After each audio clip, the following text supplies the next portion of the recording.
yung maganda. Papainda! Maganda ang kisig natin. Maganda ka pa sa akin pag nalaman mo yung babalita ko sa'yo. Eh, talaga naman mas maganda. Naalala mo yung nagdadirect her sa Barcelona? Yung pinamamasuka, naghahanap na ng kapalit na una. Kailan ba ang alis na hanggang sakali? Sa loob ng 1 month. Halika, maupo muna tayo. Sa isang buwan lang? Ayaw mo yun? Isang buwan nga lang. Baka mataaga pa dun. Eh, paano yung maiiwan ko dito yung benta ko nga? Ako na nga narilito sa dami ng benta mo. Yung convenience store, hindi ko lang sila ng bukas. Kaya ang convenience store kasi, bukas siya kung kailan convenient sa akin. Alam mo yung mga kapitbahay yun? Ano ka ba? Kaya nga, ito, isa na lang trabaho mo, malaki naman kikitain mo. Kailangan mo na lang ihanda yung mga visa, ID, retrato, NBI clearance, barangay clearance. Lahat doon sa isang buwan? Mas mabuti kung 1 week. Eh, paano na yan? Paano yung hindi ko pwedeng iwanan magsapunta ang lahat? Tutulungan kita. Eh, paano yung anak ko si Tonto? Nanliit-liit na ba? Hindi ako nagbebenta ng bata. Tira, ang ibig kong sabihin, kanino ko iiwanan si Tonton? Josel, ikaw ba ay byuda o si Mr. sa makabilang bahay na? Uy, hindi ako, grabe ka. O di sa kanya, Ay, naku, tutok sa trabaho yun. o di parang practice mo tungkol sa linggong ito. Maghanap ko na pag-iwanan kay Tonton habang inayos yung mga paper mo. Teka muna kasi! Ay naku, Giselle, sayang yung chan. Sino ba siya? Ang pagkakataon, baka wala ng second chance. O ano kayo, matandaan mo, 1 week. Masaya pala kita ha, payong ko. Bye! Tonton, halika na. Tama na yung paglalaro mo. Halika na.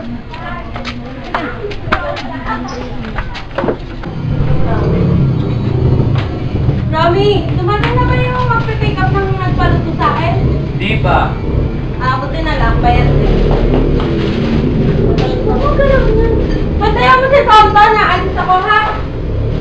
Eh may delivery pa ako maya-maya. Saglit lang naman, kailangan ko lang lakarin yung barangay clearance at NBI clearance ko. Basta sa loob ng isang buwan, makaalis na ako papuntang Barcelona. Ano?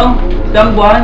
Ba't ang bilis? Kaya nga, kailangan ko nang gawin lahat ng dokumento at iiwanan ko muna sa'yo si Tonton hanggang makabalik si Rosalie para sabay sila sa eskwela. Antay mo na si Rosie. Eh, kailangan ko kasi magpunta sa DFA. Matagal pa naman ang isang buwan. Matagal, kanina lang nagulat ko. Sa umpisa lang yun, madali ako mag-adjust. Ayan ka na naman eh, tapos pag nandiyan na matataranta ka. Yung pinakator sa akin ha, Oo, alam ko. huwag mong gagalawin yung ano. Ano po yan? Trabaho yan. Yan laruan, iwan mo lang yan dyan. Oo. Tatuan niya Oo naman, ang bait ng anak ko. Gusto mong merienda? Gusto ko lang kumain oh. Sige.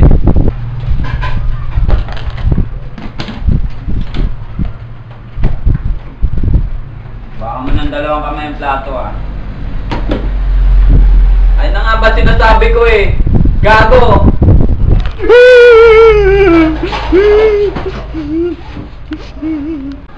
Tumayo ka nga dyan. Sabi tayo eh. Yung kamay na yan. Sabi ko sa'yo, hawakan mo ng 2 kamay yung plato. Inuuna mo kasi yung mga laruan mo eh. Tumaka ka nga dyan, linisin mo yan. Ayan! Sinabi ko naman yung gagawin yung pagkain eh! Hindi ba kayo nakakaintindi? Tarantadong ito, marunong pang magdabog.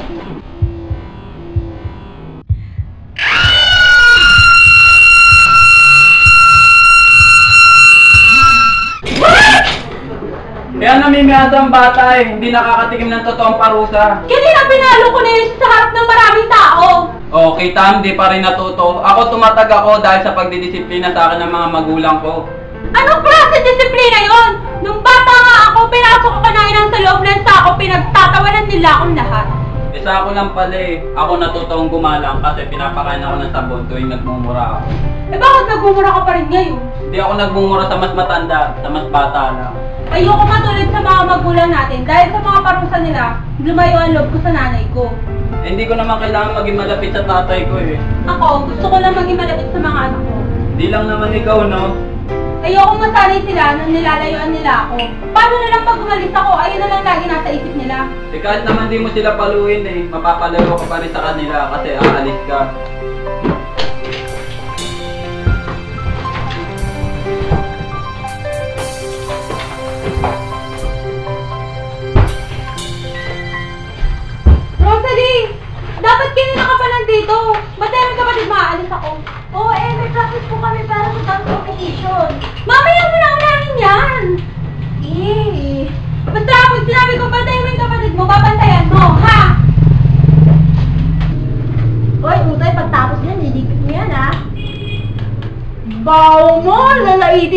classmate mo, amoy araw, amoy burnal. Ha ha ha, ang baho, maligo ka nga!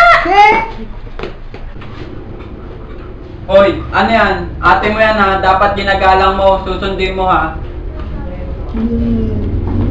Gago! Anong kakasabi ko lang sa'yo ha? Si ate eh.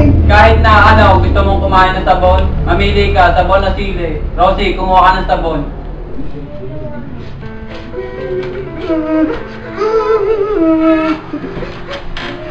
Tahan na.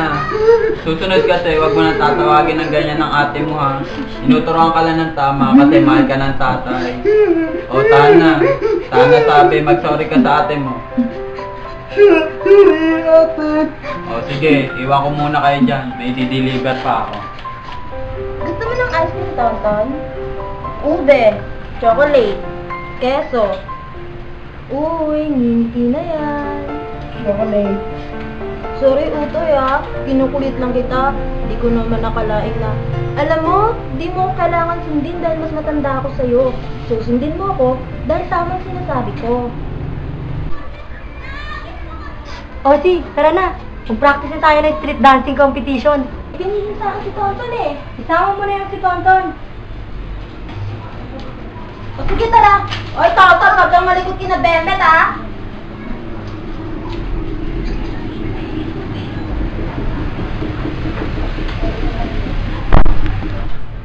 Sally! Sally!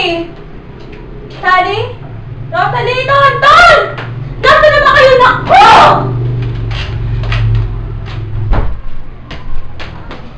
Ano? Saan ka galing? Ay, ang bilis niyo Asan si Tonton? Saan ka pupunta? Kasama ni Bembet. Babalikan ko naman siya doon. Ba't parang nagmamadali ka? Nay, hindi ko naman pinapabayaan si Tonton Pero aaral lang kasi ako mag-practice namin para sa sayaw. Kailangan Ano ba kasi ito? Parang ang school program namin, paulit-ulit naman Hoy, Rosalie! Talagang paulit-ulit dahil paulit-ulit pero hindi tumutupad sa pinag-usapan natin. Ano na naman ang inuuna mo, yung higit mo? Para sa eskwela naman yun May grade pa yun! Eh, ano yung responsibilidad mo dito sa bahay? Sarili mo lang lagi ang iniisip mo. Bakit ba kasi nakasabog to? Nakasabog kayo ng ulit. Di ba sinabi mo sa ruang mag-respect yung kapatid mo? Ba't di si tatay o kayo? Bakit sa akin tinatambak yan? Rosalie, makisama ka naman. Alam mo kung wala kaming trabaho ng tatay mo, hindi ka makakapag-aral, hindi ka makakagimig, hindi ka makakapag-cellphone. Alam mo ba yon? Para naman pinapayagan niyo nga ako. School program lang di niyo ako mapayagan. Kung alam na hindi tatay yung dance competition, hayaan niya ako. Kung alam niya lang, Wala rin naman kayong alam tungkol sa akin Wala! akala mo lang yun, Rosalie. Lahat ng magulang, alam nila ang ugali ng kanilang anak. Kaya naman maintindihan mo rin ako. Lahat ng bagay, pilit namin ginagawa ng tatay mo para lang mabigay sa inyo. Tapos ginagalit mo kami. Ano pa bang gusto niyo gawin namin? Ano pa bang kulang? Saan kami nagkulang? Hindi ko hinihiling ang mga bagay na yan. Kusa niyong binigay yan. Pangunawa lang hinihiling ko. Tama na, Nay. Pwede ba? Ano gagawin niyo dyan? Dadalhin ko! Nay, kaya hindi na nga ako. Ay, naku, bili ka na!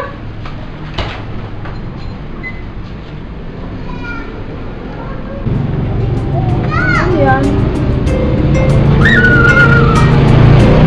Ito mga Tonton, sigarilyo.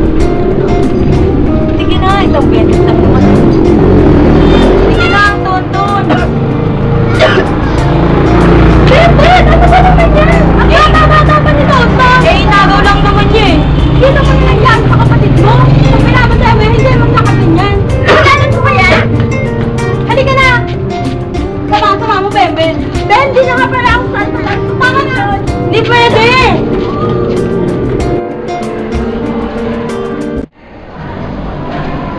Mare! Ano na? Kaya ba ka tawag ha? Pasensya ka na! May problema lang ako. Ano ba yung mga requirements mo? Ito na yung contract sa magiging abo mo. Salamat ha! Ano? Ano na bang balita? Hindi, may problema si Tonton. Nagkakalit siya kayo sa eskwela niya. Oo, nasa na accident? Wala naman, napaaway lang. Nagkaroon ng pasat. Oo, Oh, thank you God. Kala ko kung ano na eh. O siya.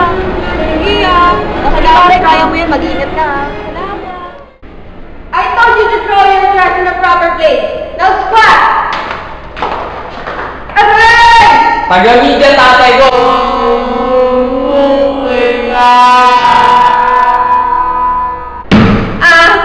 Nidya? Ano ba posisyon ng tatay niya sa TV station? Janitor? Akala niya hindi ko alam. Yan ang hirap sa kanila mula nung nalaman nila kung anong karapatan nila. Ano ang karapatan ko? Naku! Doon ka magsukat kasama niya Tonton at Mama. Bilis! Tonton, umuha ka dito. Squat! Tonton, ayusin na tumal! Ano ba yan? Ikaw din, ha? Yung kamay mo, ayusin mo! Ikaw! Yan, kaya lumalaki yung mga ulo ng mga bata na dahil sa mga kagaya ng mga magulang. Hinahanap ko lang naman ang anak ko si Tonton. Si Anton mo ba yung Anjing? Ayan, gusto ng anak mo, gusto ng ulo. Anak, ano nangyari sa'yo? Umalis ka na. How dare you change my punishment then? Ako ang mama ni Makmak. Ano mo bang ginawa ng aking anak? Makmak, ano yung mga dyan? Halika dito! Ayan si Mama at saka si Tonton. Nag-away dahil sa pagkain. Ipaliwanag mo sa ina mo. Kasi mama, ninakaw ni Tonton ang bahang ko. Hindi ko ninakaw. Binigay ko lang naman kay Carmina kasi nagugutom siya, kawawa naman. Eh, paano naman ako? Mataba ka naman eh. Salbay ka kasi. O ayan, sinuntok ni Makmak si Tonton. Ayan, instant replay. Parusahan mo yung anak mo. Siya naman nanguna eh. Eh bakit ako bagay mo agad ng anak ko? Eh mali nga siya eh. Pwede naman yung sumbong mo ng teacher, di ba? Hindi yung mananakat agad. Excuse me, may galas na anak ko, no? Eh, di parusahan mo rin ang anak mo. O sige. Ano yung paparusa mo sa anak mo? Bakit gusto mong malaman? Siyempre, para malaman ko kung paparusahan mo nga. Gusto mo tignan ko anong gagawin ko para sa anak ko, tapos papanoorin ko rin. Oo. Sadista! O sige, para patas tayo, ako ang paparusa sa anak mo at ikaw naman ang sa anak ko. Ano? Sisigawan ko siya mula ulo hanggang paa, tapos tatadyakan mo ng anak ko. O ayan na, sobrang may pinapagawa ko sa anak ko. Eh kung hayaan lang muna natin sila, paglayain muna. Eh paano sila matututo? Hindi mo ba sapat yun? Pinagdalikod mo lang sila? Hello? Ano ka ba? Nakaano silang nakasquat. Tapos ganun lang. Pag-iwalayan muna natin sila, yung hindi mo na sila makikita. Eh paano sabi nila na hindi sila papasok muna sa eskwela? Di naman pwede yun. Tama naman yung sabi mo eh. Hay, o edi pwede ko na sigawan ng anak mo. Hindi yun. Eh, paano nga sila matututo kung ipapasquat lang, papahiyain, sigawan, di ba? Teka to, ano naman kasi kung anong ginawa mo? Hindi pagkain mo makain ka niya. Maganda nga yung pinakain sa Carmina, pero nagpaano sa mga makang maupunin mo yung bako niya para magpakain sa Carmina. Oo, yun lang mali yun. Dapat, sinabi mo na kay Mama, pwede ba makahati ng bako, tapos yung kalahati, ipapakain kay Carmina. Kasi kawawa naman siya, diba? Matakaw yun eh. Hindi mo pa rin dapat kinuha ang hindi sa'yo, kahit alam mo makakatulong ka sa ibang tao, lalo naman Carmina. Huwag ka maluluntok agad. Susunod mo muna sa teacher. Hindi siya pinarusahan. Ito. Hindi pwede yun, Wilma. Mali yun. Dapat, makapag-usap ka muna. Hindi pwede malito agad kasi masasaktan siya. Kinong si Tonton, nagkapukol. Ikaw, nagkakita kasi dinibenghan yung sarili niya. Ikaw, Tonton, ano sasabi mo kay Makmak? Sorry. O ikaw naman, mama.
1, 2, 3, game. Dito yun, mare. Wrong. Saguin na ako ah. Okay lang yan. Ano yan? Ano ay? Love lang 1 month.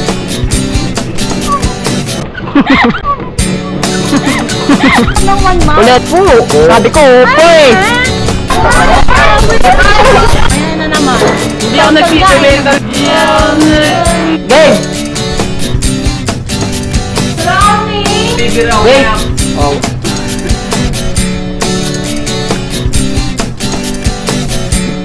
Huwag ka sa akin tumingin. Hindi ko alam. Kung sabihin ko sa'yo, basta doon na tumingin. Stop nga! Tingin dito.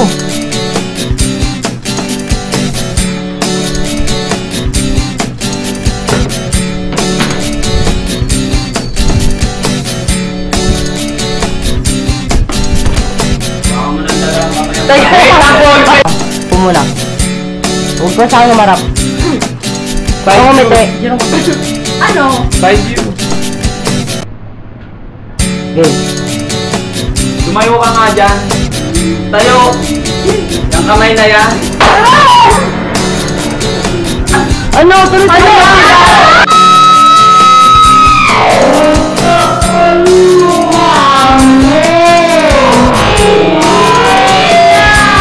Ako rin natuto. Ako natuto kung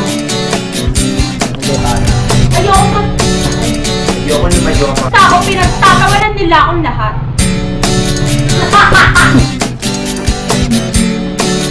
Gago!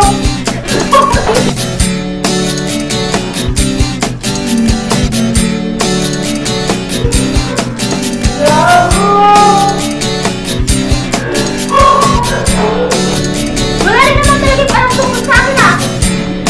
Sa akin ito, alam tungkol sa akin. Sige yan. Pamunawan naman ni...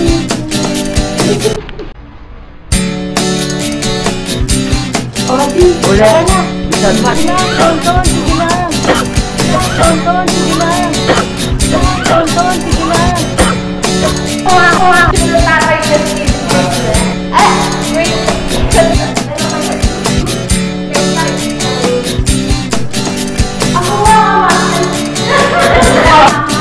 Ulit. Sige, tama mo rin. Parang sige na. Salpake ka kasi.